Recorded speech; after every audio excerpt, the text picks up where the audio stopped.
course. Elise, thank you for coming in today. Thanks for having me. I'm excited. First podcast ever? First podcast ever, yes. What do you think of our setup in here? It's different. I feel kind of like I'm in air traffic control or something with these headphones. Well, but once you get used to them, it's nice because you can fully hear. yeah, I'm not like a performer or like, the radio. I've never done anything like this, so it's a new experience. No, you never played an instrument or? I did, but like on stage, not in this way. So Okay. It's different. Yeah, this is different for me. I'm kind of used to it by now, but. Sure. Yeah. All right. So what's going on this week? Friday. Parent conferences today. So I've had parent conferences all week. I've built into like my prep period. So I think I have 20 conferences this week. I have 5 left today. So I have a big break, which is why I'm here. And I have 9 in total today. Parent conferences with the little kids is kind of a big deal because you've got to, like, what kind of things do you talk about with parents? So usually you just end up talking about the kid. It's less talking about academics. It depends on the child, but I think I actually really enjoy them. It's a lot of work and a lot of prep, but I think every kid makes like more sense once you meet the people who are raising them. And they can be tricky, but my rule of thumb is, you shouldn't be like springing news on a parent in a parent conference. If if the kid needs support, you should have had that talk a long time. Do you feel like you've communicated with a lot of these parents beforehand through email or on the phone? I think part of what I like about being an elementary school teacher is the parent connection. I think it can be like intimidating to a lot of people, and when I started teaching, it was strange because I'm not a parent. I'm 29. I don't have my own kids yet, and I think I sort of felt to myself, what do I know about raising children? But we spend more time with their kids sometimes than the actual parents, and so it sort of struck me about how much they ask for advice about bedtime and nutrition and social interaction, and it feels like a privilege to be able to have that influence. Well, you spend so much time with the kids and observe them with other kids, Yes. which maybe, it's probably a lot more time that you've spent in that way than the parent has in a lot of cases, right? I think so. I mean, my parents used to say we spent more time at school than we did at home. My brother and I went to an independent school all the way from pre-K through 12th grade, and so we for sure spent more hours there than we did at our like childhood home. And I mean, I think I'm a 5th grade teacher, so this is also sort of the last year they get that real like homeroom teacher relationship. Everything shifts in middle school, and you have your advisor and whatnot. And I think it's hard for parents. Like this is a big time of year for them. They're sort of seeing middle school as looming, and it's exciting, but I think also pretty anxiety provoking for them. So 5th grade, what's that like? What is it like to be in 5th grade, I guess? I mean, I remember 5th grade as a pretty influential, monumental year. It might just have been me, but when I was in 5th grade, my Pop Warner football team was going to Florida for the Pop Warner Super Bowl. We were like a really good Pop Warner team. Well, I don't know what Pop Warner football is. Pop Warner is just like, it's like Little League Baseball for football. So it was maybe the 2nd or 3rd year I had been playing, and I got on this really good team. And it was all kind of because of our running back was really, really good and really fast. But it was a great experience, and I totally remember that year because that kind of framed everything. But it's a big year. I mean, so I was in middle school in 5th grade. My school started middle school in 5th. But I don't know, I sort of describe 5th grade, it's kind of an emotional roller coaster for a lot of kids. I think it wasn't so much for me. I don't remember a lot from 5th grade except for we went to Echo Hill, which is what 5th graders here do. It's a big camping like excursion over on the eastern shore of Maryland, and not a lot has changed. When I went back there this fall with the 5th grade, like a lot of memories came back. So that was a big like trip I remember. And then we also went to Williamsburg at my school, and they do that here as well. So like some interesting parallels. But yeah, I mean, I think for the boys here, it's like an odd time in the sense that they're definitely becoming adolescents. They want their independence, but they're still pretty young. A lot of them are 10 years old, just 11 years old, and they're sort of like straddling the world of adolescence and the world of still being a child. And I think that's hard to navigate sometimes. So, it it's a tough age to teach, but I really enjoy it. It's a total riot and it's pretty chaotic, but in And good ways. you've taught other grades, right? You've taught fourth grade before. Yeah, so this is my first year at Gilman. I spent 4 years at Park School, where I taught fourth grade for 3 years, fifth grade for my first year there. And then my first teaching job out of college was up in Greenwich, Connecticut, where I was an assistant teacher for 2 years, 1 year in third grade and 1 year in first grade. So I've sort of spanned first through fifth, have never taught second. But I definitely think I'm more geared towards upper elementary. That's my sweet spot for now. Why is that? It's just a little bit more sophisticated. I mean, second grade, they're young. They're young. I mean, first grade was amazing, but I didn't do it alone. I had an assistant, or I was an assistant to a head teacher, and I mean, it's just we had 20 girls in the class, so it was a lot of students. But they're so young at the beginning. They're kindergartners basically, and it's amazing. You get to teach them how to read, and they become so much more independent. But it's tough in the beginning. They can't zip their jackets and tie their shoes and cut their food, and um, I'm not the most patient person, so that was hard for That me. surprises me that you say that. I feel like you have to be. I feel like it's a prerequisite. You're I probably a lot more patient than most people. I guess I am. I feel like I have this like separate reserve in me. I always say, I'm actually not particularly extroverted. I'm social and I like being around people, but I'm exhausted when I get home from school. And I feel like sort of whatever's going on in my life, I can easily put it aside. And it's hard to be in a bad mood when you work with kids. I feel like I have the best job in the world and I get to spend my days with, like funny kids all day. But it's super taxing and super tiring.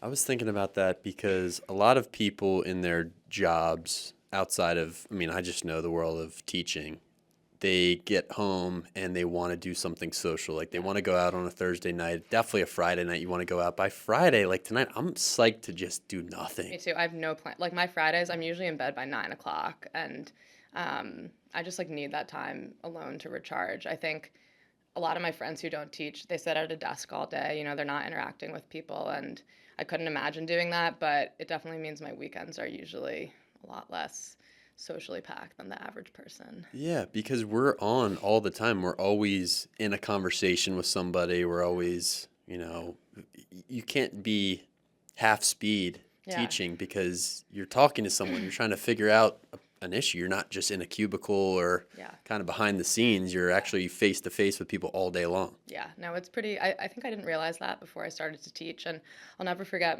after my first day teaching, I was like, my feet hurt so badly. Like everything in my body hurt, and I realized I was on my feet all day, walking around, squatting down. It's constant. It's just constant motion, and I think I like that. About elementary, I would never go older, but it's challenging for sure. So, did you always want to be a teacher? So it's funny. My dad's a doctor and my mom is a social worker. And my parents used to always say, like, Elise, you're not going to be in the helping profession. Like, you just don't have a lot of patience. Or, I mean, I'm a very empathetic person, but I was like a pretty tough teenager. And they used to sort of joke about that. And in college, I did every summer work for this company called Overland, which is like an outdoor travel company for fourth through 12th graders. And I loved it. I thought that maybe I would ultimately do like wilderness therapy of some sort. I was a psychology major. And then I thought about maybe doing like City Year, which was an AmeriCorps program. And I kind of fell into teaching. I had never counted it out, but I'd never really considered it.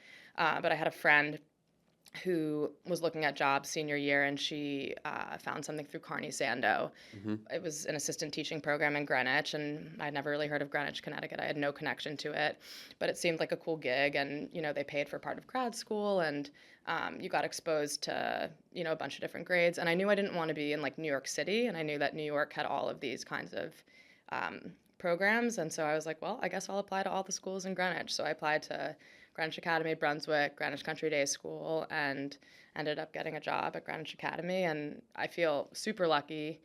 I think I'm pretty good at teaching, and I really love it. And I really can't imagine doing anything else at this point. So what was Greenwich Academy like? Because that's all girls, right? So you're at an all-girls school for how many years? Two years. Then you went to Park. Yep. And then different. Gilman, now all-boys school.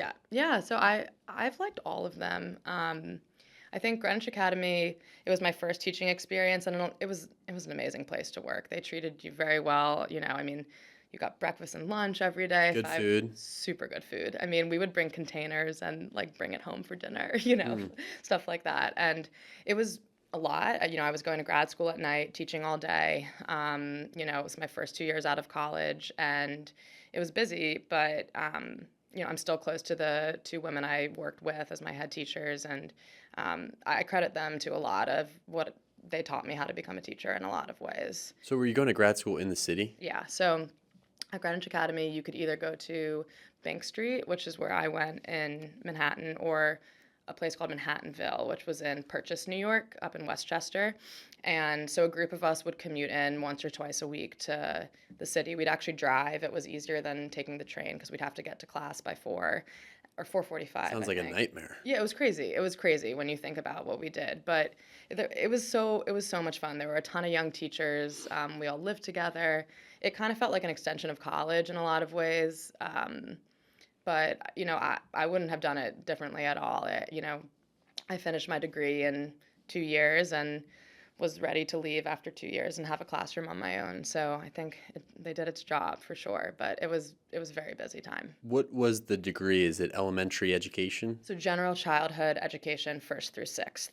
And if I would go back and do it differently, I think I would get a dual degree in special education.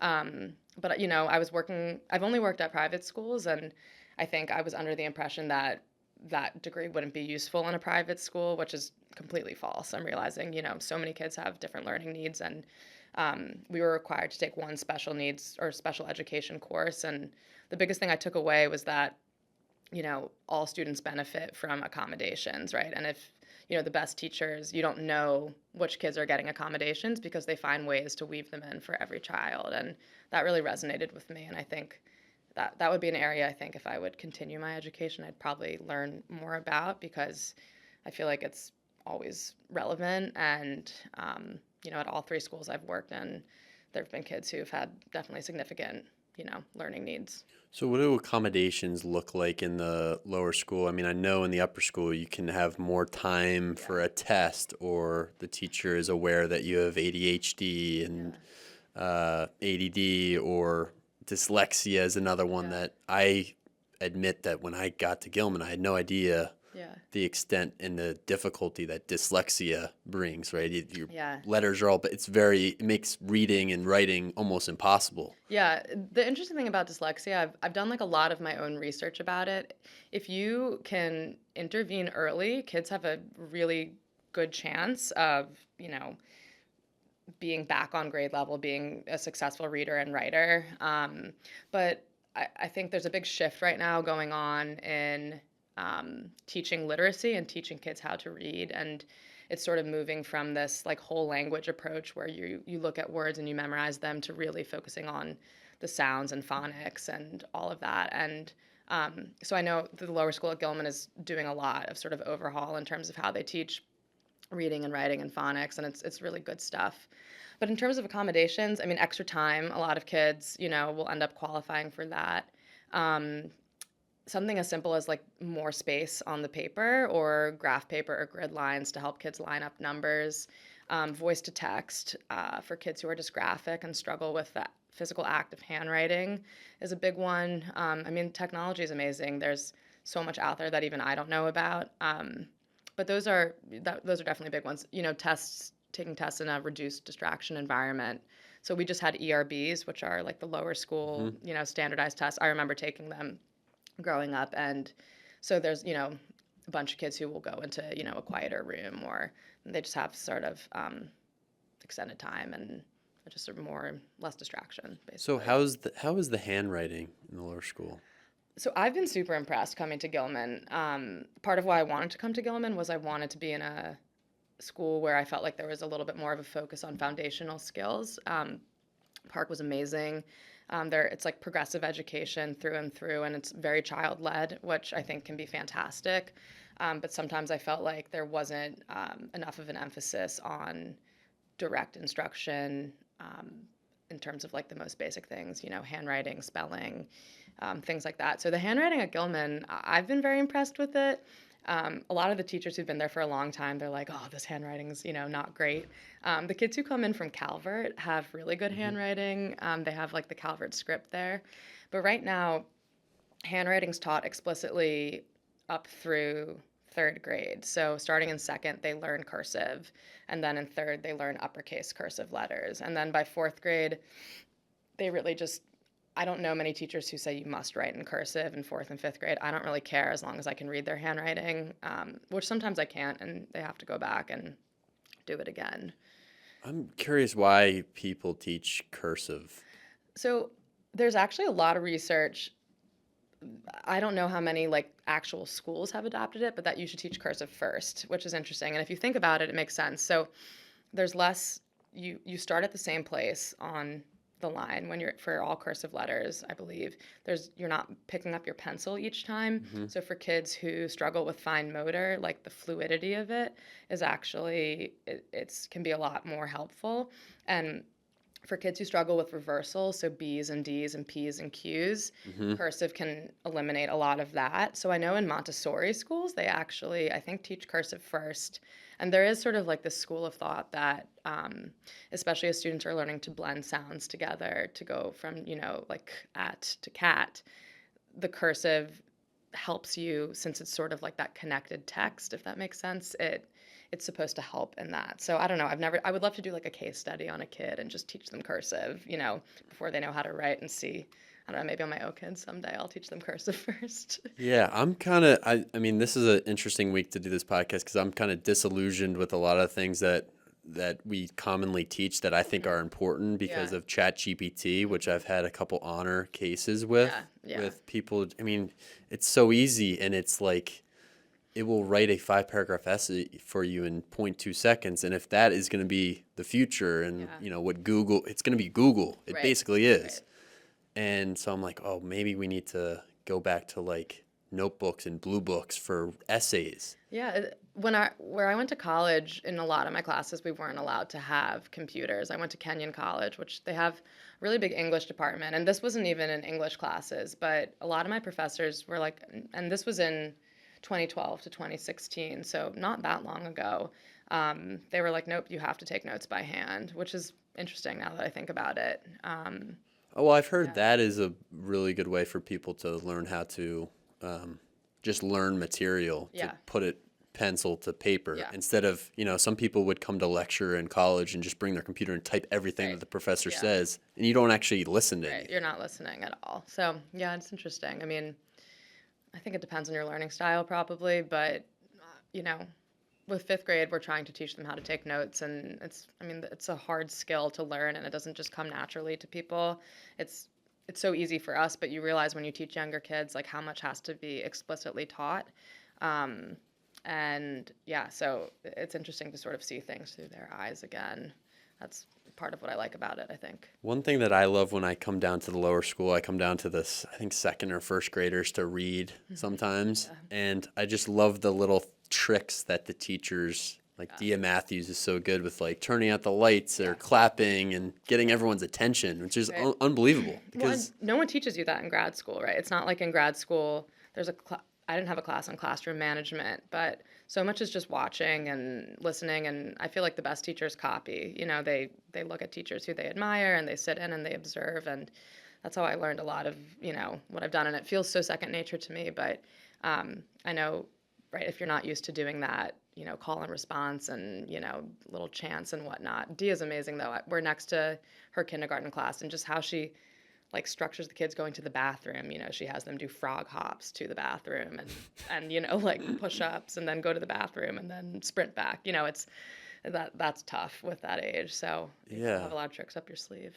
So, in terms of classroom management, how do you kind of get the class back on track? Because fifth grade, your mind is wandering all over the place. You got to Yeah. get up, you Yeah. need to move the body. Yeah. I think the lower school does an awesome job just doing laps around the campus to get some energy out. The scenic route is what they call it. I love the Yes, scenic route. they do a lot of the scenic route.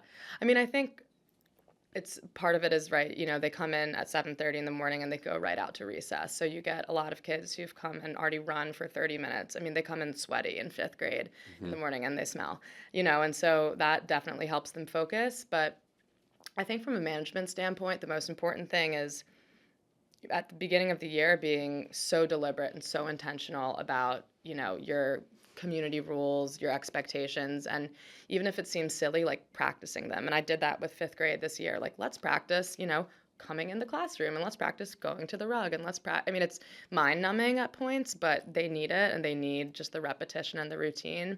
And they're not quite old enough that they think it's completely stupid yet. And then you have to revisit, after breaks are always a tough time. They seem to forget everything, Hmm. from just a management standpoint. And then I haven't quite mastered this yet, but like just the look, I feel like, Mr. Schloter, who I work with, he's like a legendary fifth grade teacher. He can just look at a kid and they immediately, sort of snap out of it and start doing what they're supposed to be doing. But I don't know if I have that, that power That yet. will probably come. Yeah. Maybe one day. We'll see. Yeah, I like the scene. I mean, I think a lot of the things that you do in your lower school classes probably apply to the upper school. I mean, Yeah. sometimes I just have my students go on a lap and talk about the reading. Like, Yeah. just you need to move. Like, I couldn't sit in a class. Our classes are 80 minutes times So long. three. Gosh. By the time you get to third period, you need to move your body, get some blood flow going. Yeah. So, One thing I think is so neat is that the upper school snack cart. So we eat lunch at 10:45. I call it brunch to my class because it's just ridiculously early. But I think that's also so important, like eating and fueling. And I always give them snack time, which some people say, oh, in fifth grade, do they really need that? But they do. I mean, they're growing rapidly. After every break, they're inches taller. And I just think I would much rather take an extra 10 minutes to let them play outside or to eat or to just get out their chatter, and it just pays off because I think they're so much more productive in their actual working time. And I feel like lucky to be at a place where that's allowed. I can take them outside when I want. do you And ever give them candy in class? Sugar? we'll do Jolly Ranchers for tests. I don't know. Some people say like if you have a mint or gum, it can help you focus. Hmm. I think that's probably true. And it just, I don't like using candy as like an incentive. That's not my thing. And I know sometimes you have to do incentives, particularly with younger kids. But by fifth grade, I'm like, I'm not going to reward you for expected behavior. Hmm. That just isn't sort of how I roll. Yeah. Well, one thing I like is Lightning, the tennis coach. I help him with his Yeah. camps in the fall, Yeah. and he uses points for Mm, incentives. So he keeps a log of all the kids' points. Oh, you lost a point. Oh, you're going to lose a point if you do that again. interesting. Yeah. And it's just the best because at the end of a given day of tennis, you see all the little guys crowded around to see who has the most points Yeah. and how many did he lose today, how Yeah. many. No, it's good. I mean, I think also I've realized at Gilman, like competition is just much more acceptable. And I like that. I'm a competitive person. I think when I was at Park, it was a much different vibe in terms of competition wasn't valued in the same way. And I think, um, I've realized with boys, it's really helpful. You make everything into a game and they think it's fun. Even if it's, who can pick up the most pieces of trash off the floor when we're cleaning up, and even that. And they're always like, well, what's the prize? And I'm like, a high five. And that will still motivate them. So Hmm.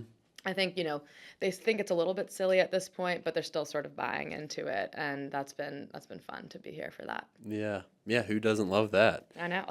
So tell me a little bit about tennis for you because you're a tennis player. You played in college. When did that all start? When did you get into tennis? So I was thinking about this because I figured you'd ask. I don't really remember. I didn't become particularly serious about tennis probably until I was maybe 13, 12 or 13. I was like a very underscheduled kid. My brother and I did like a tennis clinic once a week. We went to Hebrew school once or twice a week, and I had a piano lesson like here and there. So we did a lot of just playing outside, and it was not like you see today with just super overscheduled kids. I think at some point, obviously, we both started taking it more seriously. And we grew up in Annapolis, and there just weren't a lot of kids who played competitive tennis in Annapolis. So we made the decision to move to, not to move houses, but to start playing up in College Park. They have a huge tennis center called the Tennis Center at College Park, and we would go up there 3 times a week. It was 45 minutes each way, and it was a big commitment, but it was important to be able to play with better kids. So that was probably around seventh or eighth grade for me, and I did that through senior year. And at some point, I don't really remember when I decided, I think I want to play in college. And my guess is that was probably around ninth grade. And So older brother? older brother, yeah, Older he's brother. 3.5 years older. So did you play him a lot growing up? Did We that would competition fuel you a little bit or no? It just made me behave really poorly. He brought out the worst in me, I think, on the court. And his playing style never matched up with mine. I like to play and hit the ball really hard. He was all about like making as many balls as possible. So it would just drive me crazy. And we would sometimes go out, our dad would like feed balls to us or just go out and hit with us a little bit. And it always ended usually in like tears on my end. It was not great for our relationship. We did better at ping pong. But even that, from pickleball, I'm pretty competitive, and so it would be tough for me to lose, and I didn't like that. We did though, play on our tennis team together. It was a co-ed tennis team at our high school, and so my freshman year, my brother was a senior. He played number one. I played number two. So that was like a fun experience. But we never, really challenged each other like in a true match. Was the co-ed tennis, is that in the fall or the spring? In the spring. That's the worst part about tennis for me is Yeah. that it's in the spring. I know, with lacrosse. Yeah. Well, and it's interesting. I think in Annapolis, how they did it is the girls' teams played in the fall, the boys' teams played in the spring. And I went to a small school called the Key School, which it's in the MIAA, it's in the C Conference. So we never played Gilman in sports, but some of the other schools around here we did. And for some reason, there was just never enough kids to have single gender teams. And so, my brother would be playing girls, I would play boys. It was just sort of what we did. It was always kind of interesting. Yeah. So there must have been something about tennis when you first started that you really liked about it, and it's such a lonely sport. So lonely. I was just talking about this yesterday. It's incredibly lonely, and I don't know if you watched the documentary Breakpoint. Did we talk about Couple this? episodes. Yeah, so that just like it reminded me just how tough it is. But I don't know. I think, part of me, I think there's part of me that likes being alone out there. Although now that I'm older, I see just like such a value in team sports, and I really feel like I missed out on that.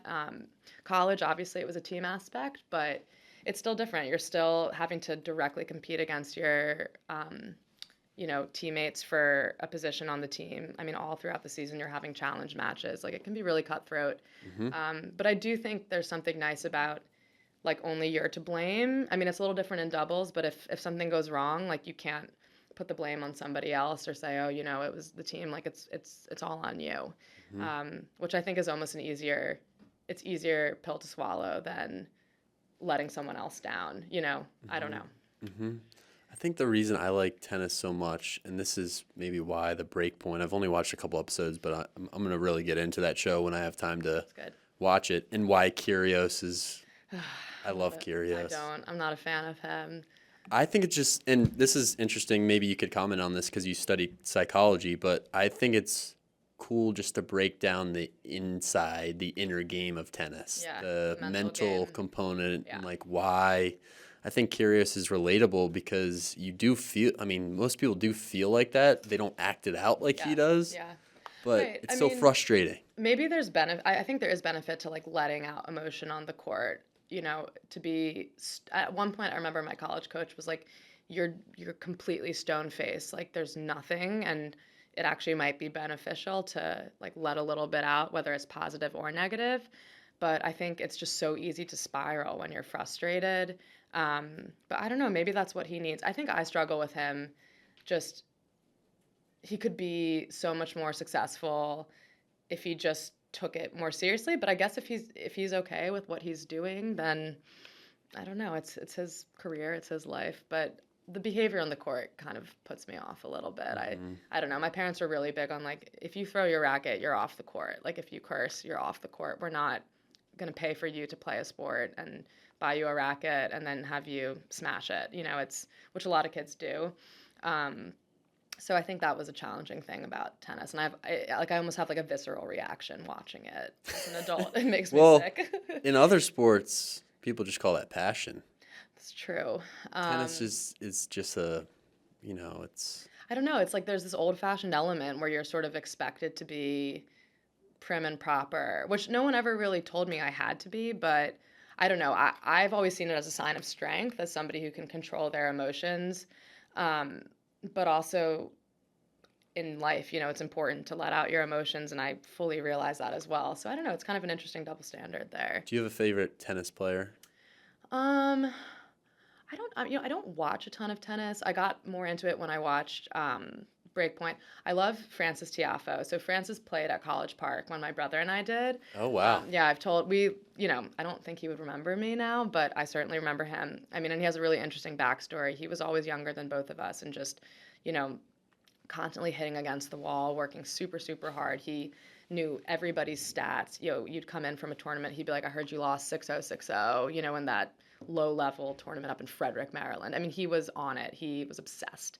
And so it's been just really fascinating to watch him like rise into fame. That's so cool. Yeah, as an So you adult. kind of saw his work ethic. Yeah, yeah. It was pretty impressive. I mean, in his story, he basically slept at certain points on like a massage table in the back of the tennis center. His dad is an immigrant from Sierra Leone, and he has a twin brother, Franklin, who was also a pretty good tennis player. I think he played at like Salisbury.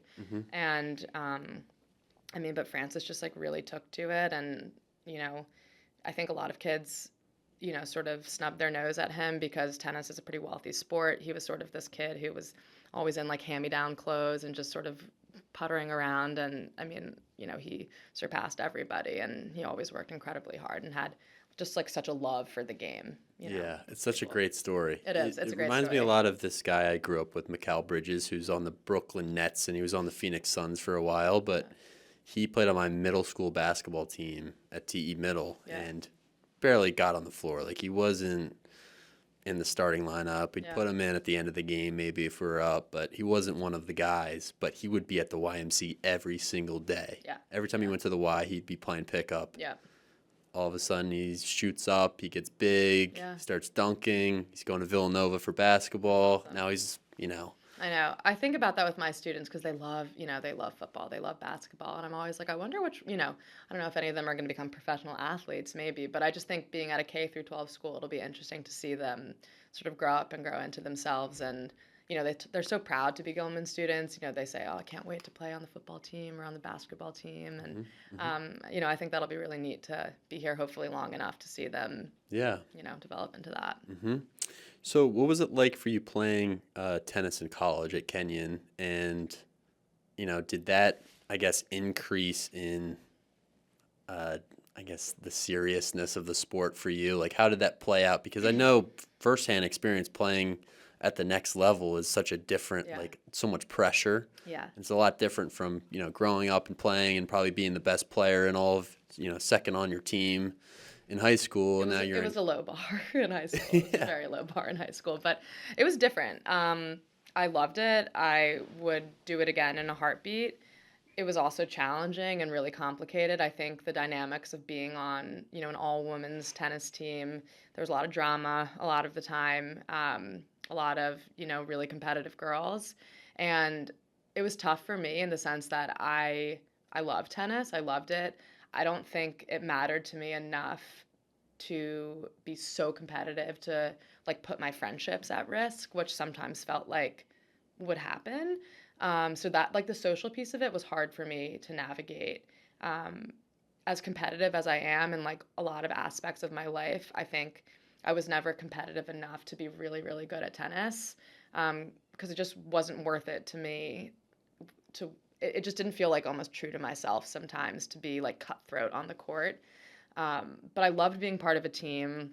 I loved cheering people on. And it was like an up and down road. Some years I played a lot, some years I didn't. My senior year, I wasn't really a starter. My freshman year I was, my sophomore and junior year I was, but my senior year I wasn't. We got a lot of really good freshmen, and that was hard, to be the oldest on the team and not be contributing in that way. But I think it was, a good lesson. And you lose a lot in tennis. I lost a ton growing up. I mean, there's only one winner, and my parents still always say like, you and your brother lost so many tennis matches, but like we had so much fun doing it as a family and traveling and whatnot. So I think that definitely helped, but it's a big adjustment to just navigate all that on top of schoolwork and social life and being away from home for the first time. It was a lot. Definitely. Yeah, and when you say drama and like the cutthroat elements to tennis, it's like, well, I beat you, so like now I'm above you're you. out of the lineup. I mean, you can have a challenge match, and our coach was pretty set on like if look, I mean, let's say I played number 5 on the team. If I challenged the number 1 player and had a fluke and beat her, I wouldn't probably become the number 1 player in that match. But, I mean, you had to earn your spot, and that could change a lot in the season. And I would get, sometimes nervous, and it was hard to try to shut off sort of one aspect of my life in an effort to Hmm. earn my position. So it was tough. And then doubles, trying to find the team and the combinations, that can always be tricky. So I really like doubles, but that was a whole nother sort of like science of figuring out who played well together. I would play with my best friend, and we were brutal teammates together because we both didn't want to upset each other. We'd make a mistake and say sorry, and our coach was like, "You two can never play together again. You guys are just not. You may be great friends, but as teammates or as doubles teams, you're terrible." You almost have to. I just felt like you had to shut off a lot of like the normal emotions of having relationships with individuals, which Huh. was hard for me. Interesting, because Kyrgios is a good doubles player. He is. He He his really best is. friend are awesome. He really is. I think good doubles is almost more fun to watch than singles. Hmm. It's like beautiful. It's almost like a dance, Yeah. working in tandem. So did you start playing doubles in college? Yeah, I never played doubles before, and it's hard. There's a lot of strategy involved, and I was not a player that in singles went up to the net a lot, but being at the net is like that's how you win in doubles. You don't win by staying at the baseline. It's kind of like pickleball. Hmm. I had some advice given to me on Wednesday night about trying to get up to the kitchen more, but it's the same in tennis. So but I think the best doubles teams, you almost don't. You know where your player is without looking on the court, and you don't have to look back, and you can just sense where they are, and Hmm. that takes a lot of practice. And when it's constantly switching and there's people, coming in and graduating and starting, it can be tricky. So playing tennis in college, I mean, I know what it's like playing a sport in college, and it takes up a ton of your time, and Yeah. it's occupying your mind almost at all times. It's hard to have the work-life balance, I Yeah. guess, or sport-life balance Yeah. in college because you can really devote everything to the sport. Yeah. Did you feel that way at Kenyon? I imagine Kenyon's kind of it's in the middle of nowhere, right? Ohio. Completely. It's an hour northeast of Columbus. It's surrounded by cornfields. There's a big Amish population in Knox County, Ohio, so you see like horse and buggies. It's kind of otherworldly in some ways. So you don't have like the outside distractions of, like New York City if you were going to school there, or Boston. But I mean, it's demanding to be a student, and it was D3, but it was still Hmm. a significant amount. I mean, we practiced 2.5, 3 hours every single day, and in season, on the weekends and traveling, it's a lot. But I think most of my friends, my close friends, were athletes in tennis or other sports, and so everyone sort of figured out that you had to manage your time pretty well. And I was a tour guide in college too, and would always say, like athletes typically actually get have higher GPAs when they're in season because it's true, I think, because they're just forced to manage their time in a much more efficient and better way. Yeah, you have a schedule created Yeah, for you, exactly. and once you get out of practice, you have to study Yeah. or that's it. I mean, Yeah. I mean, my day was so, I would wake up if we had like morning fitness. You'd go, you'd shower, you'd eat, you go to your class, you go to lunch, you go to your next class, you go to practice, and then everybody showers, everybody goes to dinner, and everybody goes to the library. And it was, it was like a pack of us, but it was fun. It was, I have a lot of good memories of that. why'd you choose to study psychology? Where did that come from? So my freshman year, I had no idea what I wanted to do. I took a bunch of different classes, and the beauty of Kenyon is you can do that. You have like distribution requirements, but it's pretty easy to fulfill. So I think I took a psych class, I took an econ class, I took an environmental science class, and a religion class. I got a C in econ. I had a really hard time with that. It was my first C, and it was jarring for me. And I loved my other classes, but I really liked the intro psych class. I had a wild professor. She would like stand on tables, and she'd bring her baby in for demonstrations. I mean, she was pretty out there. Her name was Professor White. I'll never forget her. And then I just kept taking psych classes, and I think at that point I knew I wanted to work with kids in some capacity. After my freshman year was my first summer working for Overland, and that was sort of the closest thing Kenyon had. They didn't have like an education degree, um, and yeah, I felt like it sort of combined. It was sciencey, but not too sciencey. There was reading and writing, but not too heavy. It felt like a good balance of a lot. Do you have to do labs for that? So we had it was called like Research Methods in Psychology. So there was that class, there was a psych stats class, but I never did, we didn't have to, not like bio or chem, like those really long labs. No, I stayed away from those. I took a fair number of psych class. Psychology was hard. There were multiple choice tests that I remember. Like if you missed one little detail in a lecture, you'd get Interesting. off. But I always thought it was fascinating. I had this guy. I'm gonna draw a blank on his name. I think it's Daniel. He wrote a book on like the science of happiness or the psychology of Oh, happiness. I think I know. Gilbert, Daniel Okay, Gilbert is yeah, his yeah, yeah, that name. rings a bell. Um, He was your professor? yeah, Oh, that's cool. and he was awesome. And that was one of the most popular classes in school because Yeah. this guy, it was almost like a, I don't know, it was a very entertaining lecture, you Yeah. know? Yeah.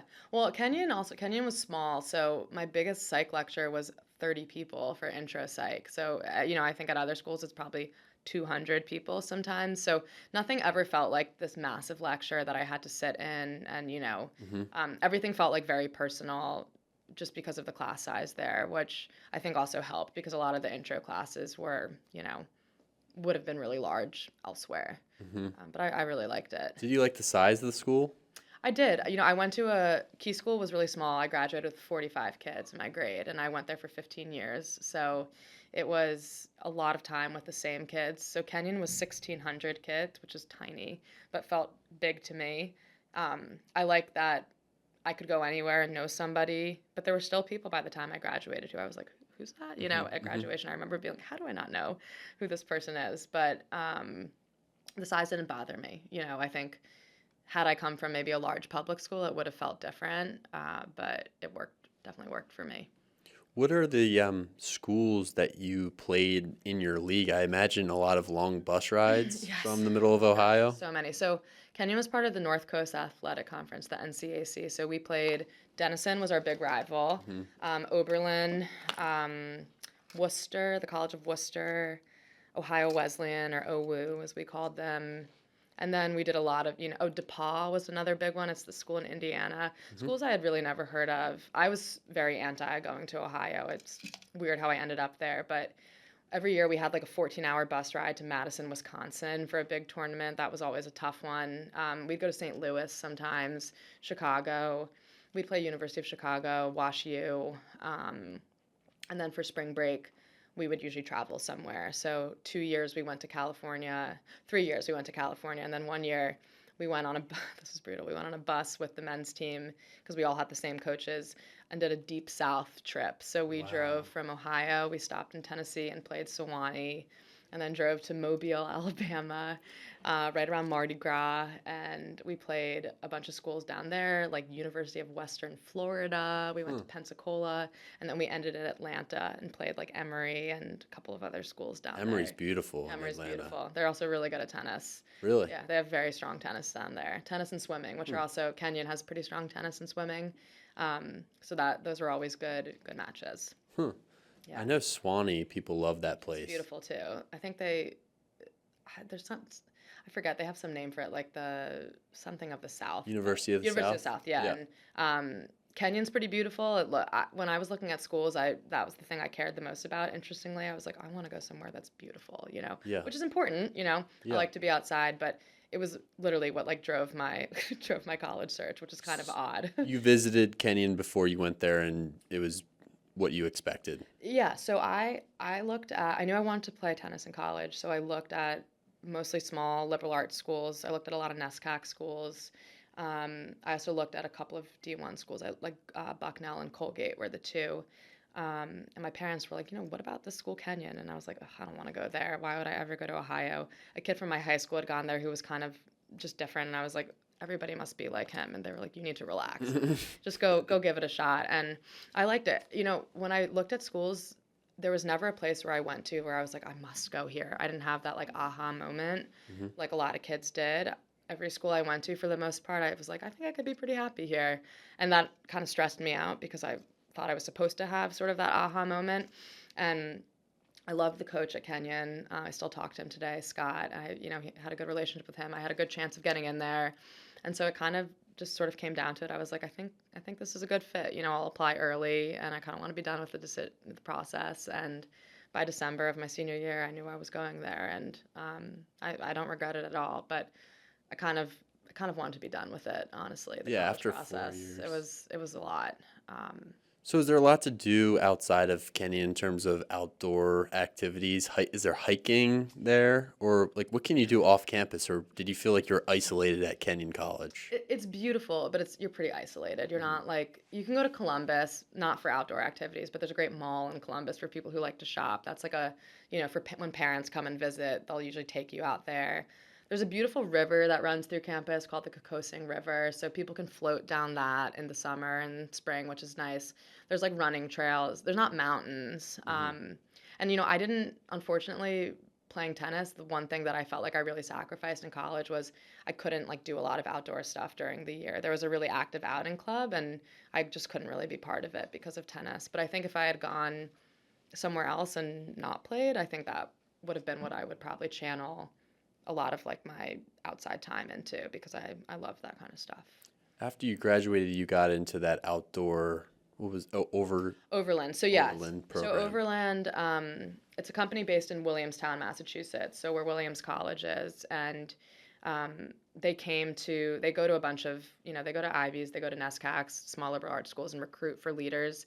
And I ended up applying for a job there, and it was wonderful. And I did that every summer. So after my freshman, sophomore, junior, and senior year, leading trips, and so that sort of like filled my bucket in that way. Um, but I didn't really get to do much, during the school year around that. So I saw you had Knowles. Did you do the Knowles program at all? So for Overland, I had to be wilderness first aid certified. So I did that through like a Knowles program. Okay, gotcha. Yeah, but I haven't done a Knowles trip.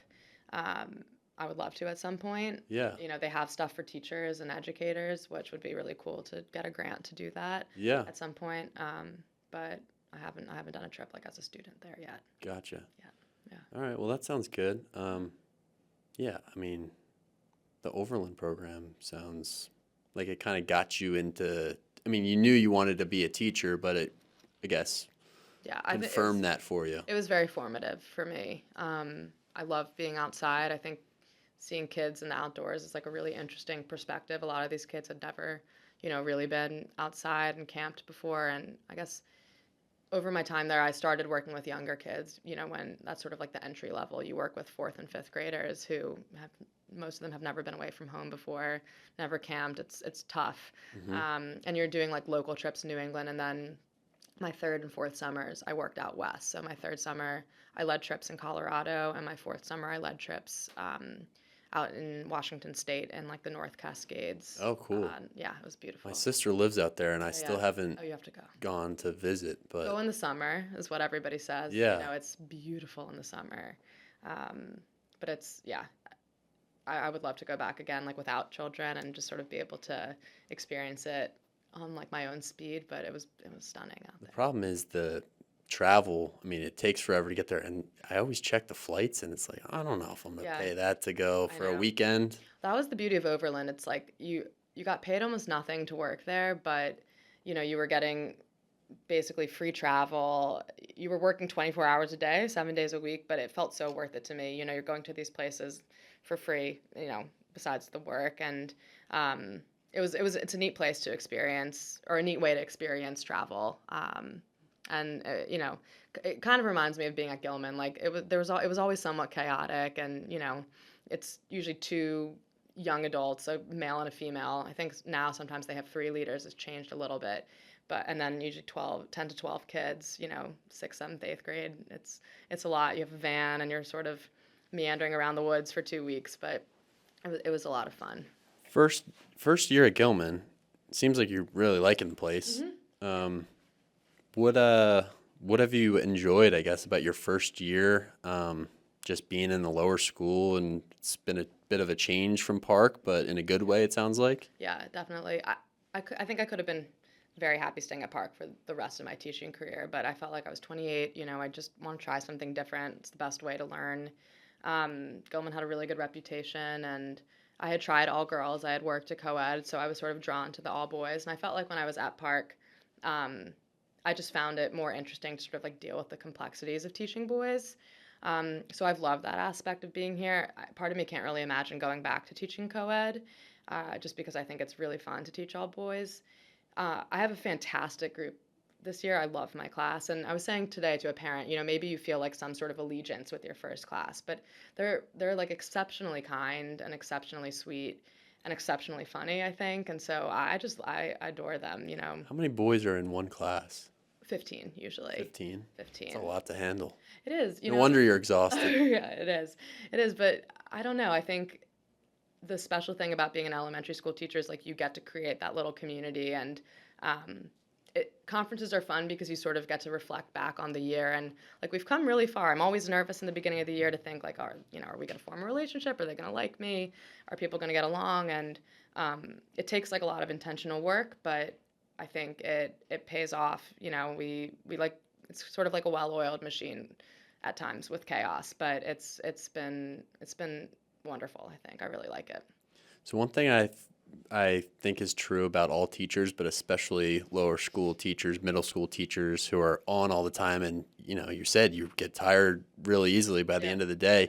So you've got to have something that is kind of an outlet when you're in your own time. And besides pickleball, Wednesday night pickleball, Yeah. what is it that you do to kind of recharge after a long day or a long week in the lower school? Usually like exercise of some sort. That's helpful for me. It's always, even when I was like a young kid, if I would be in a bad mood, my parents would say like go run around, and that would always make me feel better.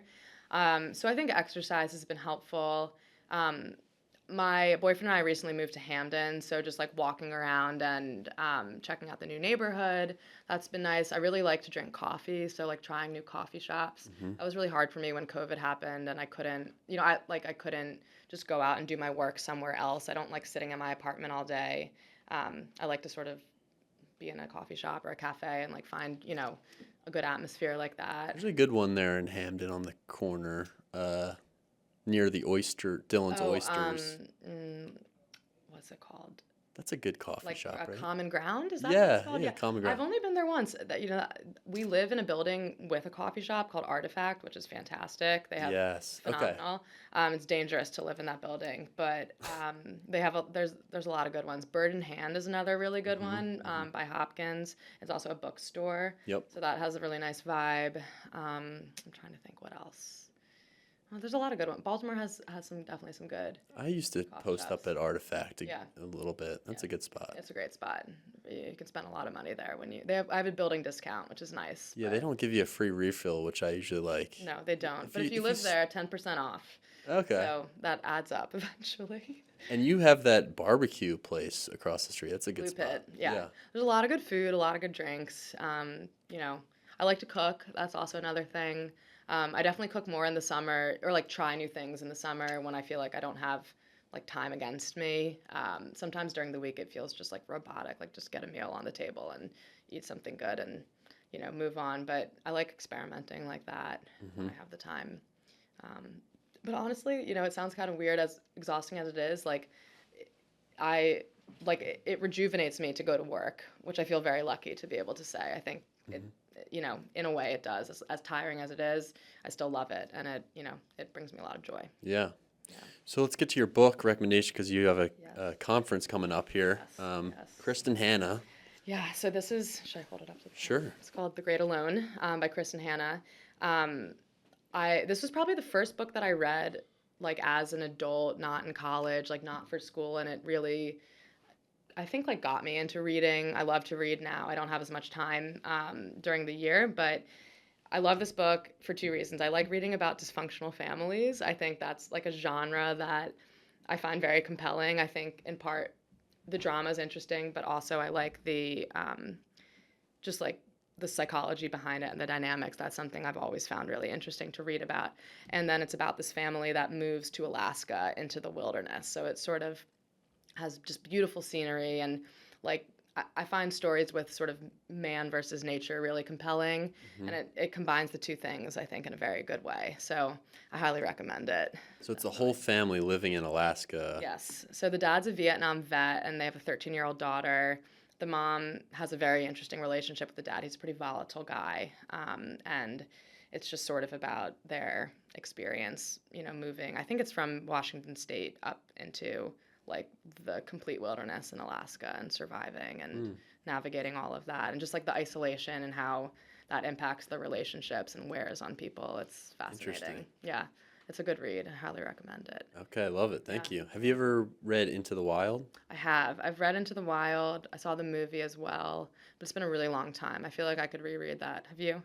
Yes. I haven't watched all of the movie. I've watched some of it, but that story always, I don't know. I like it a lot, but I'm Pretty also like, why'd upsetting. that guy do that? Yeah, it's interesting. My mom actually at one point, we've talked about that a lot, and she's had like arguments with friends about Into the Wild. I think she had a friend who once said like that guy is just so selfish, and I think my mom saw it from a much different perspective of like, well, he was clearly just hurting so much. I mean, and that's like an extreme way to sort of cope, but I think like these stories, if you look at it from like a psychological perspective, it can be really, really fascinating just to sort of understand like what compels somebody to do something so extreme, especially like move a family. I can't really imagine, Hmm. moving an entire, family unit in that way. It's one thing when it's just yourself and you're alone and that's all you're responsible for, but when you're responsible for a child or a spouse, it's different. Interesting. All right, I like that a lot. I guess I'll give you a couple book Yeah, please recommendations do. based on what you're telling me about the wilderness and families, because I Yeah. teach a short fiction class, and one of the things I notice is not all of them, but most of the really good stories, at least the ones that I like that I bring into the class, are ones about families, Mhm. dysfunctional Yeah. situations. Yeah. Raymond Carver is a good Okay. writer, short storyteller about families. Like it's Okay. always about dysfunction in a Yeah. family. He's from Washington State, Okay. so Okay. that might work. And then the other one I'm reading right now, As I Lay Dying by William Faulkner, Okay. I don't is know. about a family, and it's a very difficult book. I Okay. chose it for my American Lit class, which I don't think I'm going to have my students read because it's just so tough. Like Yeah. I'm It's so reading hard it to for the get through second it. time, and Yeah. it's like you've got to really pay attention and understand what's happening. But it has each member of the family tell a different chapter, which That I sounds kind of good. like. Yeah. Like it's rotating chapters. You've got the son, and it's all stream of consciousness. Oh So you're wow. like trying to put Okay. together what this That's character is tough. saying, and it's so good though. Okay, So I'll have to try that one. The Glass Castle is another one. I was telling some of my friends in the lower school, they're like, "What book are you going to do?" And the Glass Castles talk about dysfunctional family. It doesn't have as much of the wilderness, but hmm that was another one that, I mean, I think all families are dysfunctional in their own way, for right? But sure, it's just really interesting, I think, to read about it. So, awesome. yep. Well, thank you very much for coming in. Thank you for having me. Yeah, This a lot was of fun. a fun experience. Yep, we'll see you on the Appreciate it. pickleball court. See you on Wednesday.